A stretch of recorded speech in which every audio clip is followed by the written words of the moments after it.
Alors, 17h19, on attend Benoît Douret, qui est responsable de l'habitation et membre au comité exécutif de la ville de Montréal. Il est dans l'équipe au pouvoir, l'équipe de la mairesse, Madame qui est là et qui est très contente parce que ça marche sur ce plan-là au moins. Hein?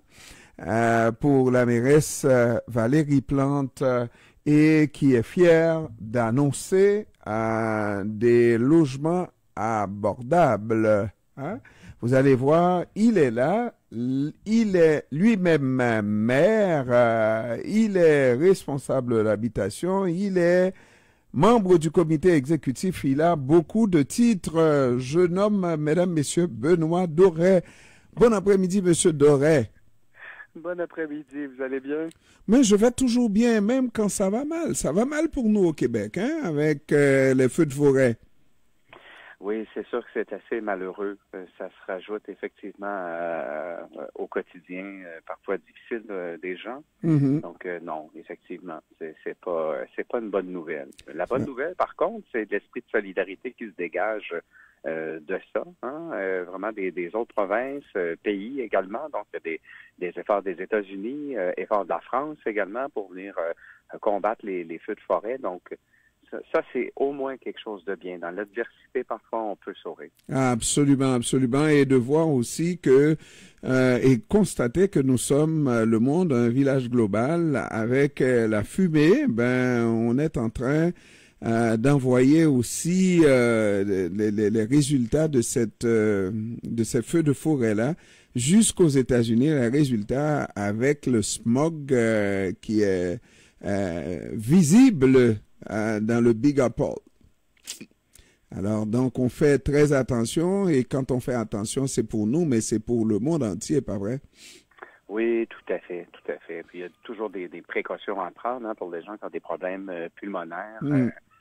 Le smog, c'est vraiment quelque chose qui peut vraiment être nocif, là. Donc, on invite les auditeurs et les auditrices effectivement à la prudence, puis on souhaite vraiment que les efforts concertés là vont faire en sorte que les feux de forêt vont cesser, puis que les gens pourront, avec le moins de dommages possible, réintégrer leur demande.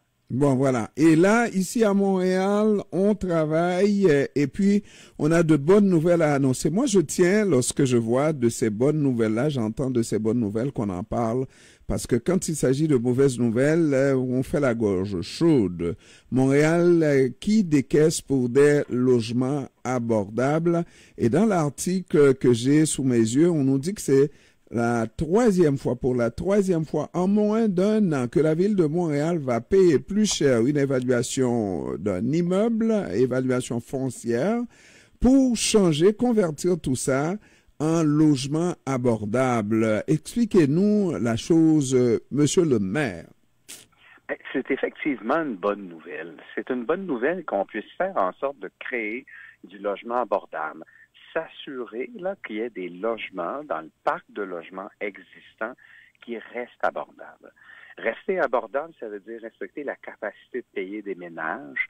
Ça veut dire également être à l'abri de la spéculation, être à l'abri également de rénoviction possible, être à l'abri de reprise de logements. C'est une réalité que malheureusement, beaucoup trop de Montréalais et de Montréalaises vivent ou vont vivre dans leur vie. Et quand on fait en sorte là, que la Ville de Montréal, on utilise notre droit de préemption, donc on se substitue à quelqu'un qui était prêt à acheter un bâtiment, on se substitue à lui, on dit parfait, j'accote exactement la même somme, exactement les mêmes conditions, je retire ce bâtiment-là et donc ces logements-là du milieu spéculatif, et la Ville, par la suite, on le revend à un OBNL, un organisme qui, lui, va s'assurer à vie de rendre ça abordable et d'éviter tout souci aux locataires qui pourraient justement un jour se voir rénover, se voir reprendre leur logement, Puis aussi des hausses de loyer vraiment importantes. Et quand on dit ça, ça... c'est bien quand on fait ça, mais c'est intéressant aussi de voir que dans cette transaction-là, oui, c'est vrai qu'on a payé plus haut que la valeur foncière, mais on a payé plus bas que la valeur marchande. Et là, je me dis, les auditeurs et les auditrices qui sont à l'écoute se disent, OK, mais c'est quoi la différence, là? La valeur foncière, j'ai déjà entendu parler de ça. Je pense que c'est celle qui est sur mon compte de taxes. Ouais. Alors, on dit, voilà, c'est évalué. Mais de la même manière que les auditeurs et les auditrices qui nous écoutent se disent, oui, c'est celle qui est sur mon compte de taxes, mais il y en a beaucoup, il y en a plusieurs qui se disent aussi, je vais vendre ma propriété, je vais demander à un courtier combien je pourrais avoir pour ma propriété. Et ce qu'on voit, c'est que c'est pas la même valeur. Non. C'est une valeur qui est plus chère. Absolument. Et encore plus lorsqu'on n'est pas dans un bâtiment comme un triplex ou quelque chose qui est un 6 logements, donc vraiment des bâtiments de petits gabarits ou résidentiels. Quand on parle d'un grand bâtiment qui a eu un autre usage, la différence peut être vraiment importante. Pourquoi? Parce que la valeur foncière, c'est cette valeur-là qu'on met à un moment donné pour l'usage donné aux fins de taxation. Et je donne un exemple, là, dans les exemples là, qui sont pas nommés par l'article de la presse, mais auquel la presse, le journaliste fait référence, on parle de millions de tapis et tuiles. Un magasin qui vend des tapis et du carrelage. Bon, quand nous, au service de l'évaluation foncière, les professionnels accrédités, là, agréés, font l'évaluation, ils disent, ça vaut combien un magasin de tapis et tuiles dans une bâtisse commerciale qui va être taxée à ces fins-là. Et on voit que c'est sûr et certain qu'après ça, la valeur est différente que lorsque le million de tapis et tuiles décide de fermer ses opérations, puis dire maintenant je vais le vendre à quelqu'un qui m'achètera, et cette personne-là ou cette compagnie qui m'achètera, va mettre le gros prix pour prendre mon magasin puis le transformer en habitation, et ça vaut nettement plus cher. Alors, dans la transaction de la rue Gordon, c'est la même chose. Ouais. Le bâtiment qui était là avait une autre fonction, et c'était pour la taxer, ce bâtiment-là, cette propriété-là, à ses fins foncières, donc vraiment des fins fiscales. Et c'est un bon deal qu'on a eu.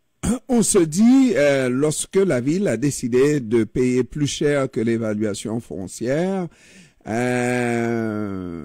certainement dans un marchandage, si on veut, une compétition avec des gens qui n'allaient pas faire là une église ou un lieu de culte, non, mais qui allaient probablement faire du logement, pas des logements sociaux là, abordables, n'est-ce pas? Et ça allait être des logements vraiment dans le locatif et spéculatif, et ça aurait créé une surenchère au lieu de ce dont on parle aujourd'hui, avec des logements abordables. Ça veut dire avec la capacité de réduire les prix, de faire en sorte, bon, c'est vrai qu'il n'y aura pas de possibilités, comment dirais-je, d'espace vide, n'est-ce pas? Parce que ça va être rapidement pris, hein, parce qu'il y a tellement de gens. Oui, ça va être rapidement pris. Ça va vraiment être rapidement pris parce que la Ville a utilisé son droit de préemption, hein, donc autrement dit, substituer à quelqu'un qui était prêt à l'acheter. Et c'est ça qui est intéressant. C'est que lorsque les professionnels agréés regardent combien ce bâtiment-là il vaut, hein, celui de la rue Gordon, combien il vaut ce bâtiment-là pour quelqu'un qui veut le prendre, qui va faire des rénovations, et qui va, à ce moment-là, décider de les transformer, puis de les mettre toujours dans le marché régulier spéculatif. On regarde, ça vaut combien cette affaire-là. Et il y a quelqu'un, il y a deux parties qui ont négocié ensemble, et ils ont négocié un prix qui était en bas de cette valeur-là qu'on a établie. Et pour toutes sortes de raisons, parce que c'était une négociation, puis on ne sait pas comment les gens ont négocié, mais ils sont établis un prix qui était. Et vous êtes intervenu comme troisième. Voilà. Vous êtes arrivé à la ville comme troisième volant, pas violent, et vous avez décidé de rentrer dans la négociation?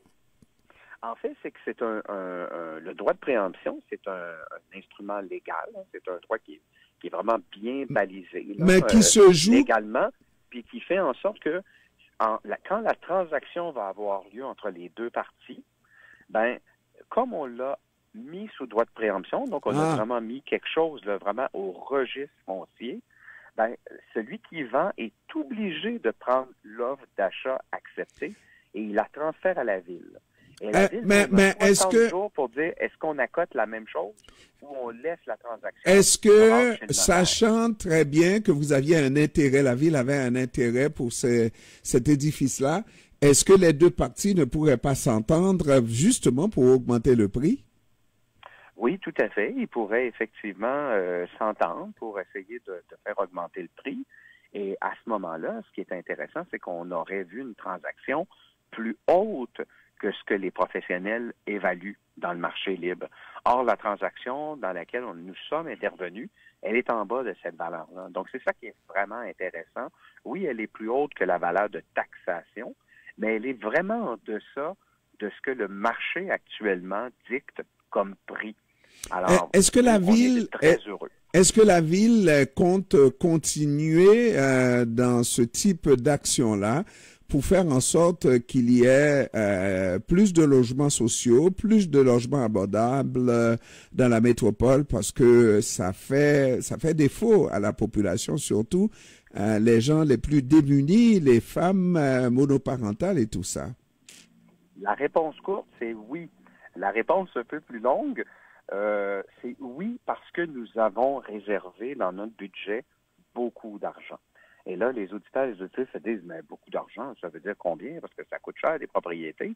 Bien, sur 10 ans, on a réservé 600 millions de dollars pour faire des transactions. Vous imaginez, ça veut dire une moyenne, là, si on divise 600 par 10 ans, ça fait 60 millions de dollars par année pour acheter des terrains, vagues, pour acheter parfois des grands bâtiments, parfois des bâtiments qui sont petits sur un grand terrain qu'on pourrait soit rénover ou soit démolir et faire encore plus gros. Donc oui, la réponse, c'est la ville entend pleinement utiliser ce droit-là qui est très intéressant et l'utiliser au maximum parce que nous avons mis des sommes, mais vraiment là, énormes. 600 millions de dollars, c'est du jamais vu à la ville de Montréal. Ce sont les plus grosses sommes que j'avais vues tout simplement au Québec pour qu'une ville puisse acheter des terrains et des bâtiments. Benoît Doré, responsable de l'habitation et qui est très heureux de nous annoncer cette bonne nouvelle. Il est membre également du comité exécutif, mais responsable de l'habitation, donc il se sent un peu davantage valorisé là d'avoir fait un bon coup, n'est-ce pas, Monsieur Doré? C'est vraiment un excellent coup, mais c'est un excellent coup pour les Montréalais et les Montréalaises. Ouais. Et surtout pour, vous savez, ce bâtiment-là de la rue Gordon, c'est entre 76 et 92 ménages qui vont pouvoir, on l'espère, en moins d'une année, être capables d'avoir un toit décent, abordable et qui vont être à l'abri de soucis pendant des années et des années et des années. Alors, ça, c'est un bon coup pour les Montréalais et on espère être capable de faire encore beaucoup d'autres grands coups comme celui-là pour nos gens. Je nous le souhaite, Benoît Doré, responsable de l'habitation et membre du comité exécutif. Merci d'avoir pris du temps de nous expliquer la chose, Monsieur Doré. Ça me fait plaisir. Réinvitez-moi. On pourra toujours, effectivement, parler de nouvelles d'habitation. Un samedi matin, Monsieur Doré, parce que je sais, un politique parle... Pourquoi pas? Ben oui. C'est 7 jours sur 7. Pas 24 sur 24, mais c'est 7 jours sur 7. Mais oui, on viendra là, même une bonne heure là, de nous expliquer la problématique, parce qu'on voit beaucoup de tôles, n'est-ce pas, et on nous dit derrière ça, il y a des logements à rénover. On aurait aimé avoir vous avec nous, n'est-ce pas, un samedi matin pour nous expliquer tout ça, mais on va vous laisser le soin de prendre quelques vacances aussi, n'est-ce pas? Et puis après, on fera ça, un bon samedi matin. Merci. Merci beaucoup. Merci, au revoir. Une bonne fin de journée, au revoir. À vous aussi, au revoir.